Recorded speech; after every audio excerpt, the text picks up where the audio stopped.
රජතුමා සහ අන්දරේගේ තවත් එක් කවට කතාවක් මේ විදිහට ඉස්මතු විය. අපි බලමු රජතුමාගේ උපායම් වලින් කපටි අන්දරේ බේරන විදිහ. මේ පාරනම් කොහොම හරි අන්දරේව මොඩයට අන්දන්න ඕනේ.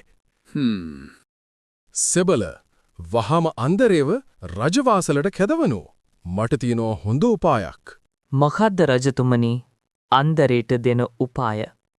අපි අන්දරේකින් යහමු ඉන්දියානු සාගරයේ කදුරු බිඳුව මොකද්ද කියලා.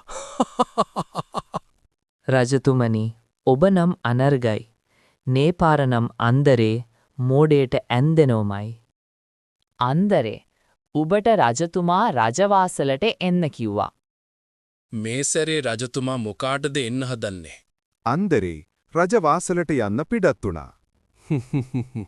අන්දරේ කොහොමද? මම මේ උඹෙන් ප්‍රශ්නයක් අහන්න කතා කරේ. උඹ ඉතින් සේරම දන්නවනේ. මොකද්ද රජතුමනි ප්‍රශ්නේ? මොකක්ද අන්දරේ ඉන්දියන් සාගරයේ කදුළු බිඳුව කියන්නේ? දන්නවනම් කියමුකෝ බලන්න. ඉන්දියන් සාගරේ කදුළු බිඳුව කියන්නේද? මේ මොකද්ද ශ්‍රී ලංකාවනේ රජතුමනි? කොහොමද බොල එහෙම වෙන්නේ? තෝමාව රවට්ටනෝ එහෙම නෙවෙයි නේද? නෑ රජතුමනි. ශ්‍රී ලංකාවේ හැඩේ කදුළු බිඳුවක් වගේ හින්දා එහෙම කියන්නේ. හරි අන්දරේ. ඔබට එහෙනම් යන්න පුරවම්. හොඳමයි රජතුමනි.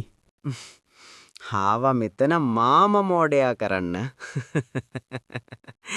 හිතේ ඇති. මෙවැනි කතා නරඹන්න අපගේ YouTube චැනලය සබ්ස්ක්‍රයිබ් කර එකතු වෙන්න.